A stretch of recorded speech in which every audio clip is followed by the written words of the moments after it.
Good morning বন্ধুরা, কেমন আছো তোমরা? আশা করছি ভালো আছো, সুস্থ আছো। চুমকি হাজরা ব্লগ চ্যানেলে তোমাদের সবাইকে স্বাগত। আর আমিও ভালো আছি। এখন বাজে 9:30। সকালে সমস্ত কাজকর্ম সেরে স্নান সেরে এখন মুড়ি খাবারের জন্য তরকারিগুলো করে নিলাম। তো তরকারি হলো কুমড়ো আলু তরকারি আর পেঁয়াজি হয়ে গেছে। আর এখন দেখো বড় মেজো সেজো জামবাটিগুলো নামিয়ে নিচ্ছি, মুড়ি ঢালছি। আর ছেলেগুলোকে দেখাচ্ছি, দেখ কেমন মুড়ি খাবি, যেন নিয়ে নষ্ট করি না, তাই আর কি বলছি। তো এরকম জামবাটি করে মুড়ি খেতে খুব ভালো লাগে বলো, মানে মুড়ি মাখাতে সুবিধা হয় খুব। আমরা তো প্রায়শই এই জামবাটি করে মুড়ি খাই। দেখো আমার বোন পোটা কেমন সাইজ করে পিস পিস করে আমটা কেটেছে দেখাচ্ছে। বোম বো করে পিঠেতে ফ্যান চলছে, তাই চাটা কিছুতেই আমার ফুটতে দিচ্ছে না, সেই জন্য কাপড় দিয়ে আড়াল করে চাটা ফুটিয়ে নিলাম। তো 4টে চপ বেগনি নিয়ে এসেছিলো, যে সবাই মিলে চা মুড়ি খেলাম। খেয়ে এখন কাপগুলো আর চায়ের থালা বাসনগুলো ধুয়ে নিচ্ছি। তো সারাদিন অনেক কাজকর্ম করেছি, অনেক কিছু রান্না বান্না করেছি, সেই সব কিছুই তোমাদের সঙ্গে শেয়ার করতে পারিনি। বাড়িতে লোকজন থাকলে তো কাজকর্ম অনেক থাকে, তো কাজকর্ম করব না ভিডিও করব, তো সেই জন্য আর হয়নি কো। তাই এবার থেকে এই সন্ধ্যাবেলা থেকে অন্ধকারে ভিডিওগুলি হয়েছে, সেগুলি করেছি। তো সেইগুলি তোমরা দেখো, আশা করছি তোমাদের ভালো লাগবে।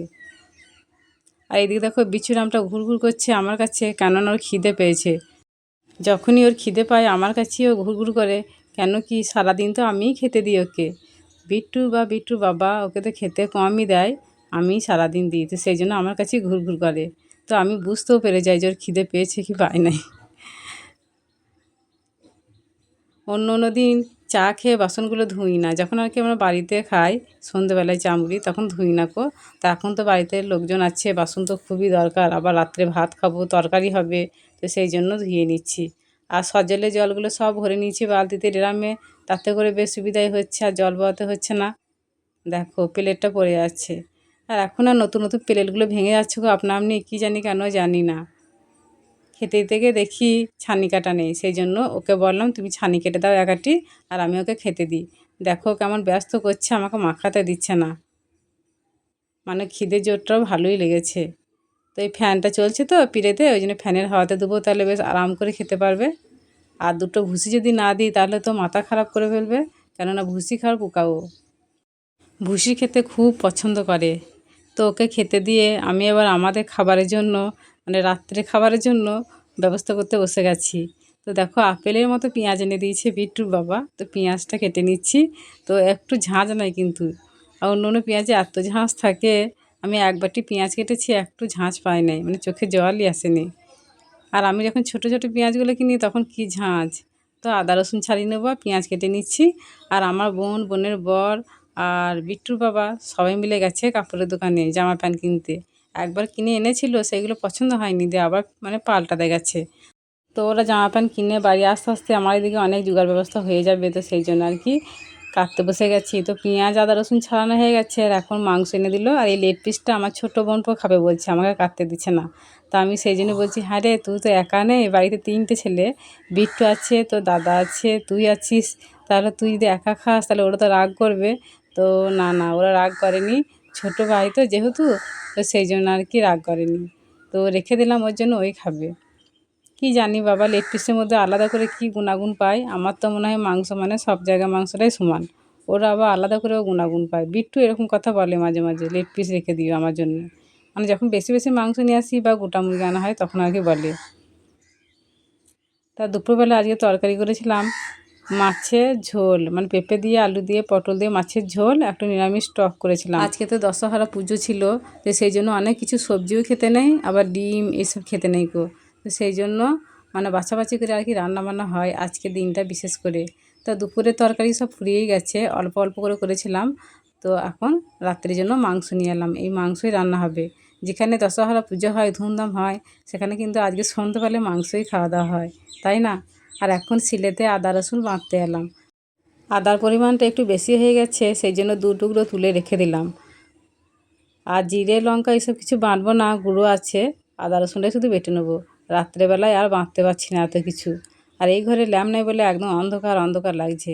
রাত্রেবেলায় ভিডিওগুলো তো অন্ধকার হবেই, আমাদের বাড়িতে তেমন কোনো সেই সাদা ল্যাম্প নেই যে পরিষ্কার হবে। দেখো আদা রসুন বাটা হয়ে গেছে, আর এখন মাছগুলোকে তেলে ভেজে নিচ্ছি। মাছ ভেজে নিয়ে তারপর আর কি মাংসটা বসাবো।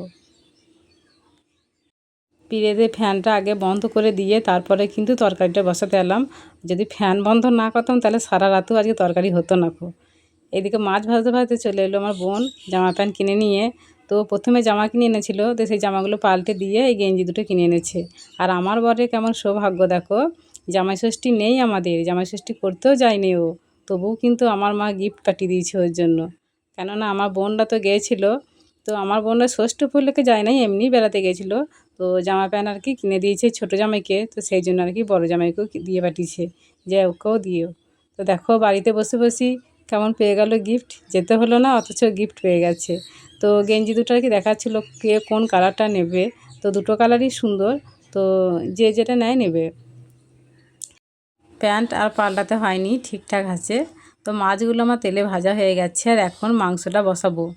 তো মাংসের পরিমাণটা আজকে বেশি আছে। আর এইদিকে দেখো মাছগুলো আমি তেলে পাঁপড়ের মতো ভেজে নিয়েছি। তো যেটা বলছিলাম, যেমন মাংস সেই পরিমাণে তেল মশলা দিতে হবে, দিয়ে রান্না করতে হবে বলো, তা না হলে কিন্তু সেই রান্নাটা খেতে একদম ভালো হয় না কো। তো আমার মাংসটা আজকে পরিমাণটা বেশি আছে, তো আলু ঝোল করব না, শুধু রসা রসা করবো, সেই জন্য আর কি ছোটো কড়াই চাপালাম। যদি আলু ঝোল করতাম তাহলে এই কড়াইটা তার হতো না। প্রথমে মাংসটাকে আমি তেল দিয়ে অনেকক্ষণ ধরে নাড়াচাড়া করে নিয়েছি, আর এখন নুন হলুদ দিয়ে নাড়াচাড়া করছি।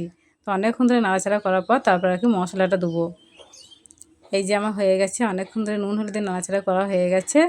আর এখন এক বাটি মশলা এই যে দিয়ে দিচ্ছি। এরপরে আর একটু সময় ধরে কষিয়ে নিয়ে জল ঢেলে দেবো। এই যে এইদিকে রান্নাটা আমার হয়ে গেছে, আর আমার বোন বলছে দাও মাসিমণি আমি একটু নাড়াচাড়া করে দেখি। তো পাশে আমার বোনও এই যে দাঁড়িয়ে রয়েছে, তো বলছে দেখিস আবার কড়াইটাই যেন উল্টে দিস না। ঠিক এইরকমভাবে আর কি নামিয়ে নেবো, এবার বন্ধ করে দেবো গ্যাসটা। আর দেখো এই যে আমার রান্না হয়ে গেছে। তো প্রথমেই ছেলেগুলোকে খেতে দেবো, তা না হলে তো ওরা ঘুমিয়ে যাবে। আর রান্নাটা আমার এত সুন্দর হয়েছিল না, খেতে গিয়ে দেখেছি গো, সেই হয়েছিল সেই। আমার বোন তো বারবার বলছিল দিদি তুই কী সুন্দর রান্নাটা করেছি, একদম ভোজবাড়ির মতো রান্না হয়েছে। তো সবার খাওয়া দাওয়া হয়ে গেছে, মানে ছেলেগুলো ছেলের বাবাদের। আর এখন আমরা দুই বোনে মুখোমুখি বসে মনের সুখে গল্প করছি আর খাচ্ছি। আর আমার বোনের না খুব ঘুম চলে এসেছিলো, তো ভাত খেতে আর কি উঠে আসছিল না, একরকম জোর করে নিয়ে ওকে বসালাম। ভাত না খেলে হয় বলো। এইদিকে আমার বর ভাত খেয়েই চলে গেছিলো দই আর আম কিনতে। তো দই খেতে তো ভালো লাগেই, আর আমগুলো দেখো কত রূপ, কিন্তু একটুও গুণ নাই, চোপসা। দই খেতে কিন্তু হেভি লাগে এই গরমে, তাই না? বাটিতে আর কি সবাইকে ভাগ ভাগ করে দিচ্ছে। আনার কথা ছিল তরমুজ, কিন্তু তরমুজ আর পাইনি, তো সেই জন্য আর কি আম এনেছে।